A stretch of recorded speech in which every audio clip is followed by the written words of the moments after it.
Hey, so this is episode one of again another possible series. This time, this series focuses on New York City wrestling. Someone on the Reddit poll asked, "Hey, what about New York City wrestling? Nobody really uses them. Maybe you can do like a poor man's USPW and take them to the top." Now, with that thought, and then the thought of USPW, and looking at this roster, I was thinking like 92 to 95, 96 WWF. And that would kind of interest me to kind of phase that into my own vision, but kind of keeping this as it is. They're in a golden age of wrestling, so that's where the 1970s. Um, I don't say hokey, but almost hokey. No spinal impact moves, no high risk moves, basic matches, singles, tags. That's it. Maybe like a 3v3 here and there. Um, so I really wanted to give this a shot.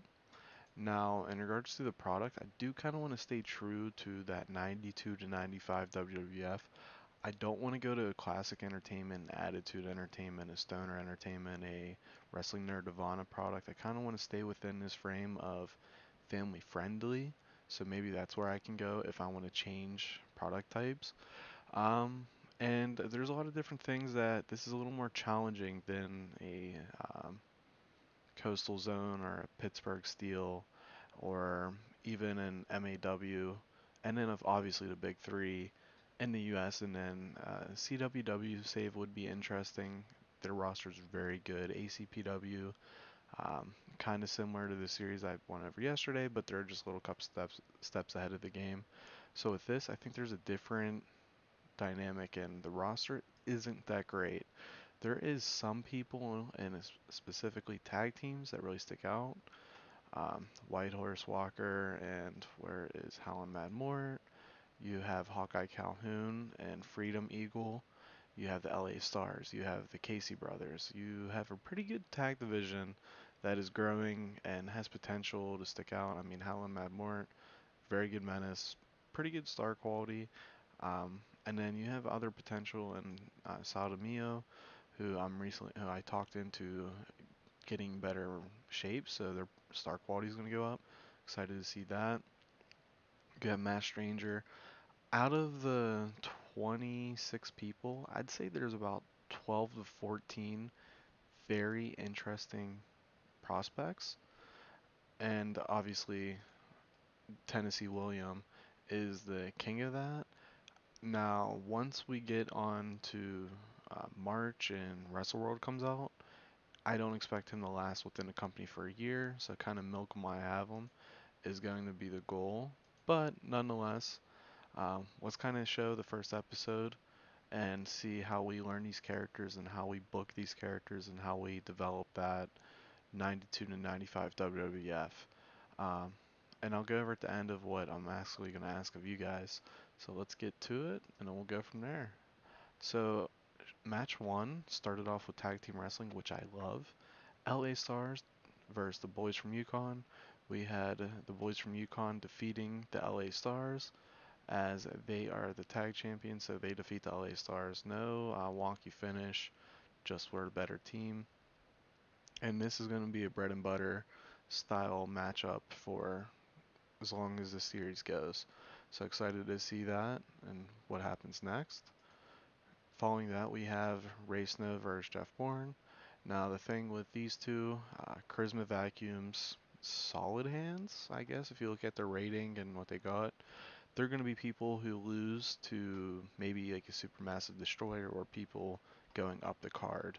But they're just going to be solid hands and maybe help the younger guys on the roster.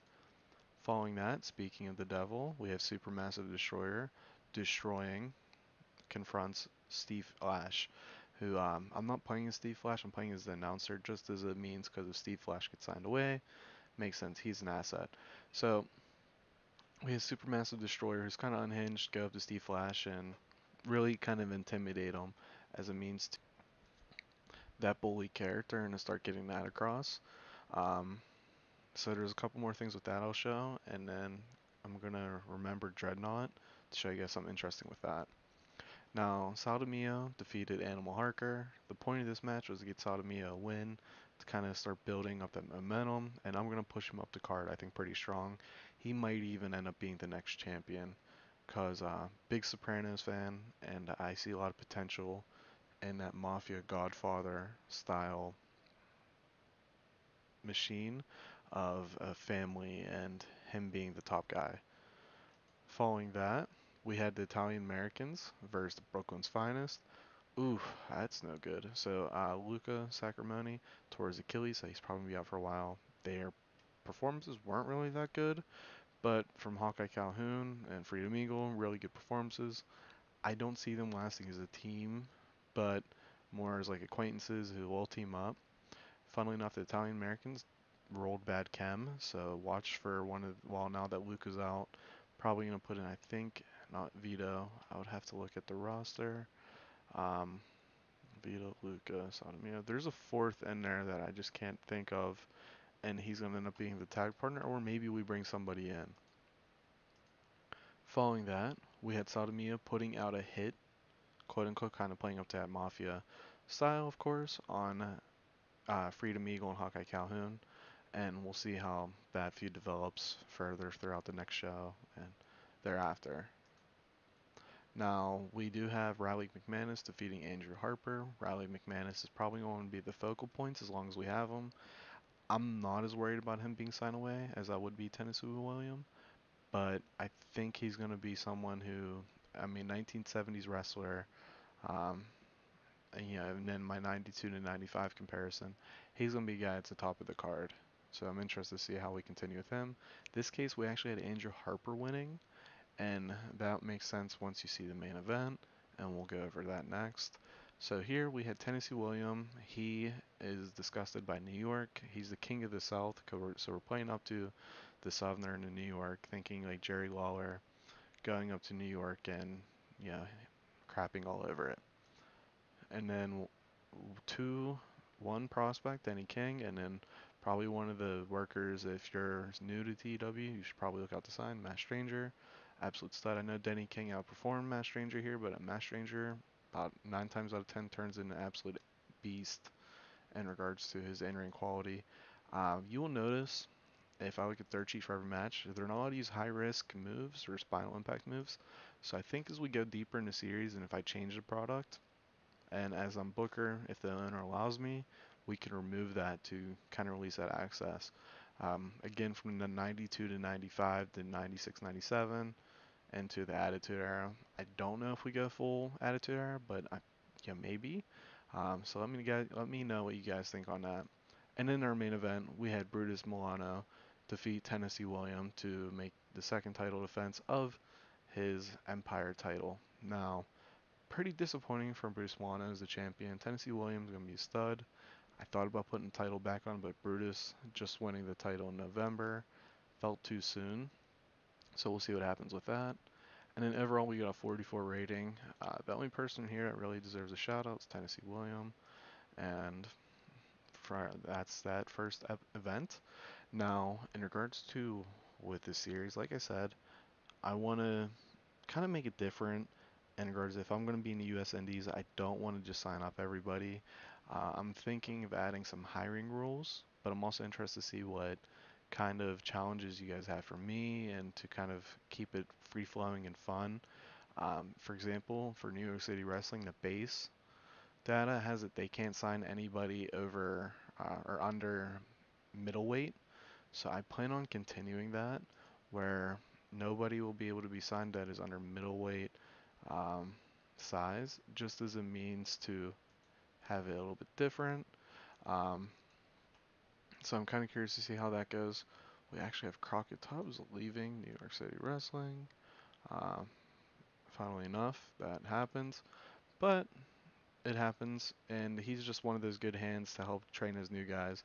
But he wasn't even used on the last show. So next show he'll probably lose like Super Destroyer and be killed off, so to speak.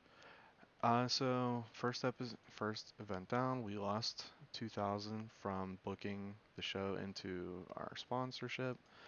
But I'm curious to see what kind of hiring roles you guys set. I'm thinking right now unemployment, or not unemployment. They're unemployed. They're U.S. based until we're a larger size. Uh, maybe some sort of like popularity cap or some sort of star quality cap or minimum requirements. So let me know of what you guys think, because right now I could think of a bunch of people I could sign that would really add to the company, but kind of I sign them for everything. For example, Ozzy Goldstein, another one, Rain Man. So let me type. He's another one who's pretty popular, very decent hand. There is a bunch of people I could think of to sign, and of course all the hot people in the indies overall. So let me know what kind of hiring rules you have, what kind of products development we should make. So if we should stay with the golden age of wrestling to, if we go to family friendly, well, he's actually not going to let me.